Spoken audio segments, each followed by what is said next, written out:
Hello everyone, so welcome you all complete revision in 9 minutes. So आज का हमारा GS का टॉपिक रहेगा ग्लोबलाइजेशन। हम अब तक सेलेंट फीचर्स ऑफ सोसाइटी कर चुके हैं और डाइवर्सिटी ऑफ इंडिया कर चुके हैं। हमारा थर्ड टॉपिक है ग्लोबलाइजेशन एंड इट्स इफेक्ट्स, क्योंकि यूपीएससी इसको भी काफ़ी इंपॉर्टेंट टॉपिक मानता है और इससे भी रिलेटेड क्वेश्चन पूछता है। सो लेट्स सी, देखते हैं कैसे रहता है। सो ग्लोबलाइजेशन होता क्या है? सबसे पहले हम डेफिनेशन बताते हैं कि globalisation generally promote cultural homogenisation and strengthen Indian society.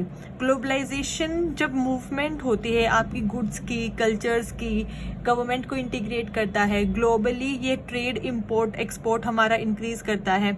सो ये सब चीज़ें जो है प्रमोट करते हैं कल्चरल होमोजेनाइजेशन को, कि वहाँ के मान लो दूसरी कंट्री के पीपल यहाँ आ रहे हैं, यहाँ के वहाँ जा रहे हैं, इस तरीके से, और इंडियन सोसाइटी को स्ट्रेंथन करते हैं। सो ग्लोबलाइजेशन जो है वो इंटीग्रेट करती है गवर्नमेंट्स को, कल्चर्स को, financial market through international trade into single world market. Financial market जो इंटरनेशनल वर्ल्ड की है उसको एक सिंगल वर्ल्ड मार्केट में जोड़ देती है। देन हम इसमें अब इम्पैक्ट्स देखते हैं इसके। सो इसके positive as well as negative दोनों तरह के इम्पैक्ट्स देखेंगे हम लोग। पहले पॉजिटिव इम्पैक्ट देखेंगे, साथ साथ नेगेटिव देखेंगे। सो एजुकेशन पे कैसे ग्लोबलाइजेशन का इम्पैक्ट पड़ता है, क्योंकि अगर यूपीएससी क्वेश्चन पूछता है या उसने पीवाईक्यू भी पूछे हैं, आप देख सकते हैं, तो वो ऐसे ही पूछता है कि जैसे एल्डरली पे ग्लोबलाइजेशन का क्या इफेक्ट होता है, वीमेन पे क्या होता है, चिल्ड्रन पे क्या होता है, यूथ पे क्या होता है, या ट्राइबल्स पे क्या होता है, वो सब अभी हम देखेंगे। तो जिस हिसाब से वो क्वेश्चन में पर्टिकुलर वर्ड के रिगार्डिंग पूछेगा आप वही मेंशन कर दीजिएगा। सो एजुकेशन से क्या होता है, पॉजिटिव इम्पैक्ट है इसका कि ई लर्निंग हमारी बढ़ती है, फॉरेन कोलैबोरेशन होता है, विमेन एम्पावरमेंट होती है और स्किल्स एनहेंसमेंट होता है।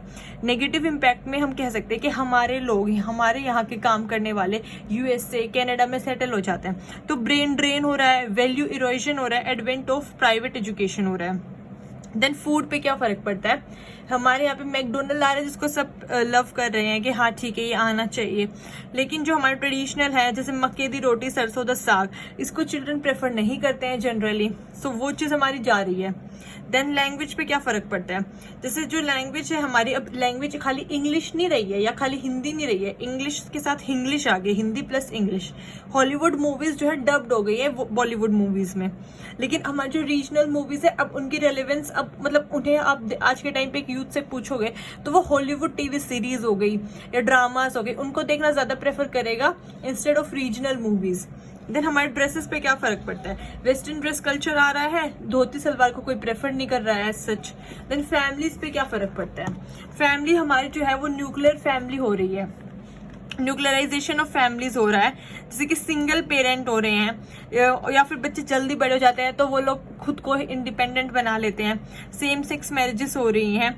ये न्यूक्लियराइजेशन ऑफ फैमिली का एक डाटा है कि 51.7% 2001 में थे, लेकिन 52.1% 2011 तक हो गए। ठीक है, लेकिन पहले क्या था, जॉइंट फैमिलीज थी, तो अब वो इतनी ज्यादा नहीं रही है। देन इसके बाद देखिए, सो इसके बाद हमारे फेस्टिवल्स पे क्या फर्क पड़ रहा है, ट्रेडिशनल फेस्टिवल्स हमारे रिप्लेस्ड हो गए हैं न्यू ईयर से, हेलोविन फेस्टिवल से, इन सब चीज़ों से। इकोनॉमी पे क्या फर्क पड़ता है, पॉजिटिव इम्पैक्ट ये है कि मोर चॉइस है कंज्यूमर के पास, अब वो ज़्यादा डिमांड कर सकता है। वॉल्मेटाइजेशन हो रहा है, हमारा FDI foreign direct investment and FII foreign institutional investment, ये सब इंक्रीज हो रहा है इंडिया में। ठीक है, कोलैबोरेशन हमारा इंक्रीज हो रहा है टाटा मोटर्स, इन्फोसिस, इन सब के साथ, वॉलमार्ट के साथ। देन हायर डिस्पोजेबल इनकम लोगों की हो रही है, कंज्यूमरिज्म हो रहा है कि ऑनलाइन शॉपिंग लोग प्रेफर करते हैं, घर बैठे बैठे सामान आ जाता है, अब तो वो 8 मिनट्स में भी आपको सामान डिलीवरी हो जाते हैं, बिल्कुल मतलब लेस टाइम में आपकी चॉइसेस के अकॉर्डिंग।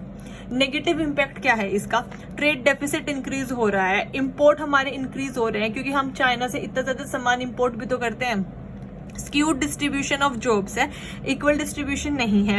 नेग्लेक्टेड क्रॉप्स इंक्रीज हो रहे हैं क्योंकि ग्रीन रिवोल्यूशन ने खाली व्हीट एंड राइस पे फोकस किया था, रेस्ट हमारी क्रॉप्स कहाँ गई, तो उनके लिए भी कोई सॉल्यूशन होना चाहिए। देन इंक्रीज हेल्थ केयर, जिसकी हमारी कॉस्ट जो है वो इंक्रीज हो रही है हेल्थ केयर की। देन हमारे वीमेन पे क्या फर्क पड़ता है इससे? सो पॉजिटिव इम्पैक्ट क्या है वीमेन के ऊपर?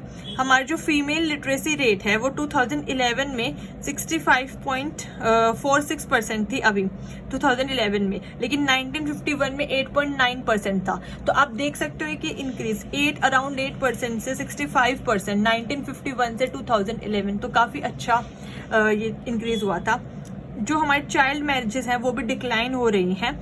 सस्टेनेबल डेवलपमेंट गोल का जो टारगेट है 5.3 का, वो यही बोलता है कि हमें चाइल्ड मैरिज डिक्लाइन क्या खत्म ही कर देनी है 2030 तक। देन हमारे जो पंचायती राज इंस्टीट्यूशंस हैं PRIs, उनमें 49% रिजर्वेशन है विमेन के लिए। नेगेटिव इम्पैक्ट विमेन पे क्या पड़ता है इसका? विमेन का जो वर्कलोड है वो इंक्रीज हो रहा है, वो स्ट्रेस में ज्यादा आ रही है। सो क्राइम अगेंस्ट विमेन इंक्रीज हो रहा है क्योंकि टेक्नोलॉजी एनहेंस हो रही है। तो सेफ्टी एंड सिक्योरिटी में अगर आप जितना बोलोगे कि पॉजिटिव है, उसका नेगेटिव भी तो है कि उतनी सेफ्टी अब नहीं रहती है, क्योंकि अगर लेट नाइट विमेन काम करती है तो ठीक है, हेरेसमेंट ज्यादा हो जाते हैं टेक्नोलॉजी के थ्रू। सो ट्राइबल सोसाइटी पे क्या फर्क पड़ता है? क्योंकि यूपीएससी अगर क्वेश्चन पूछेगा तो वो एल्डरली पे पूछ चुका है, तो वो नेक्स्ट अगर पूछेगा तो वो विमेन पे पूछेगा या ट्राइबल सोसाइटी पे पूछेगा, या आप अच्छे से करके जाना, या यूथ पे। ट्राइबल सोसाइटी पे फर्क पड़ता है। Promoting tribal dance work etcetera, eradication of superstitions like burial of new born with death. किसी को कभी जैसे फर्स्ट जो लड़की होती है फैमिली में बड़ी, उसको दान कर देना, इस तरीके से। सो वो लोग ये अपने कस्टम्स रिचुअल्स पीछे छोड़ रहे हैं।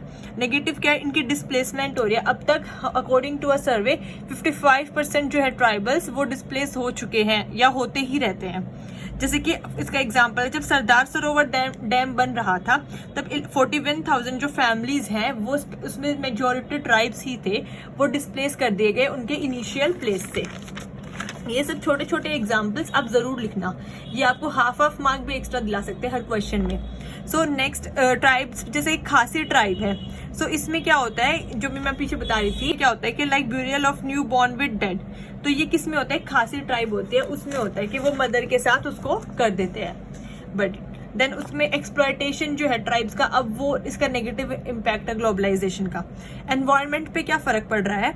ग्लोबल अवेयरनेस इंक्रीज हो रही है सोशल मीडिया के थ्रू, कैंपेन्स हो रहे हैं। जैसे अभी अमेजोन फॉरेस्ट में जब रिसेंटली फायर लगी थी तो सबको कैसे सोशल मीडिया के थ्रू तभी वो बात फैल गई थी, ठीक है। Global coalition against climate change, global initiative like UNFCCC, ये सब हमारे हो रहे हैं। क्योटो प्रोटोकॉल्स, मॉन्ट्रियल्स, ये सब। तो ये सब कैसे अवेयर हम होते जा रहे हैं? Via social media. इसके नेगेटिव क्या है ग्लोबलाइजेशन पे?